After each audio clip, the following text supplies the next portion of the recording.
सुन छूले मलाई फूल नहीं अटे की छोरे पराई को नजर भारी फूल नहीं अटे की छोरे तेरो साथ बिना बता आज दीना। मारिया दौड़ते हुए आ रही थी, हाथ में डंडा पकड़े हुए। आज इसकी खैर नहीं। राशिद देखकर डर गया।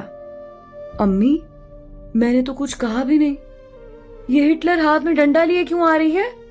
चाची मुस्कुराकर बोली, 2 घंटे से चूहे के पीछे लगी हुई है, उसको मार रही। राशिद हैरानगी में बोला, चूहा मार रही है? राशिद पास गया, देखा चूहा कभी इधर भाग रहा कभी उधर। राशिद को धक्का दिया, परा हट जा, सामने ना आ मेरे। इसकी खैर नहीं, मेरा नॉवल इसने काट दिया है। फिर किसी तोप के मिसाइल की तरह जूता सीधा चूहे मियां को लगा और वो वहीं ढेर हो गए। चूहा मार कर पास बैठ गई। चूहे के बच्चे, अब तू सबको बताना। मारिया के साथ पंगा अच्छा तौल से मेरी मानों पे फायरिंग कर रहा है और वो बुरी तरह से उछल रही थी, अपना बचाव कर रही थी। वैसे भी वो घर की पालतू बिल्ली थी, उसे लड़ना झगड़ना या हमला करना नहीं आता था। मुझे इतना गुस्सा आया, मैंने बच्चे के मुंह पे जोरदार थप्पड़ दे मारा और वो यूं चीखा जैसे पता नहीं क्या हो गया हो। बिलबिला के रोने लगा, तड़पने लगा। मेरे वालिद और जोया दोनों ऊपर आ गए। उसके रुखसार पे मेरी उंगलियों की छाप देख के जोया का तो बस नहीं चल रहा था कि क्या ना कर गुजरे। कहने लगी, तुम्हारी हिम्मत कैसे हुई मेरे बच्चे पे हाथ उठाने की? मैंने कहा, इसकी हिम्मत कैसे हुई मेरी पर्शियन कैट को जख्मी करने की? क्योंकि कई जगह से उसके सफेद बाल सुर्ख हो गए थे। इसका मतलब था कि उसे भी कई चोटें लगी थी। लेकिन मेरे वालिद ने मुझे बुरी तरह से डांट दिया। कहने लगे, एक मामूली सी बिल्ली की खातिर तुमने बच्चे को मारा? तुम्हें जरा भी एहसास है तुमने क्या किया है? मैंने कहा, बाबा आपको नहीं पता ये मेरे लिए क्या अहमियत रखती है। मेरे वालिद कहने लगे, मैं खुद ही इसे गला घोंट के मार दूंगा अगर तुमने दोबारा उमर पे हाथ उठाया तो। दफा हो जाओ यहां से और अपनी बिल्ली को भी ले जाओ। मुझे अपने बाप का रवैया बहुत अजीब लगा। फिर वो बच्चा अपना हाथ दिखाने लगा, कहने लगा, इस बिल्ली ने मुझे नाखून मारा था। उस बच्चे का हाथ नाखून की गहरी खरोंचों से भरा हुआ था, जिसमें से हल्का हल्का खून रस रहा था। जोया तो जैसे पागल हो गई।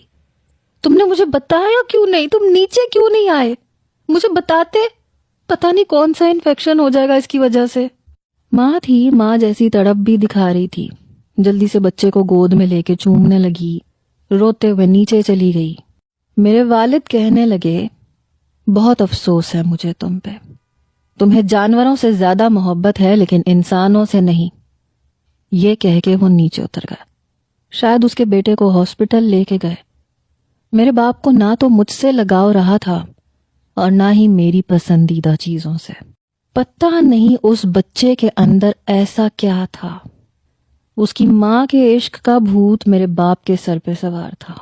उन्हें मैं तो नजर ही नहीं आ रहा था। वो मर जाएगा तो ये लड़की भी जिंदा नहीं रहेगी। बहरहाल मैं नीचे आ गया। 1 घंटे बाद जोया वापस आई, बच्चे को लेके अपने कमरे में चली गई, लेकिन मुझे बड़ी नफरत से देख कर गई। उसके बाद ये होता था कि जब भी मैं घर पे आता था, उमर मेरी तरफ नहीं देखता था। देखता तो माथे पे बल डाल लेता, अपने सारे खिलौने इकट्ठे करके एक बास्केट में डाल के अपने कमरे में चला जाता। दोबारा मेरे सामने वो नहीं आया। मेरी पर्शियन कैट को ज्यादा चोट नहीं आई थी, लेकिन उसका जख्म भी ठीक हो चुका था। जोया के बेटे की आंखों में मेरे लिए नफरत के जज्बात भरे हुए थे।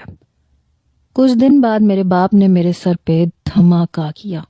कहने लगे कि 2 महीने बाद बहुत धूमधाम से मैं अपनी शादी जोया के साथ करना चाहता हूँ।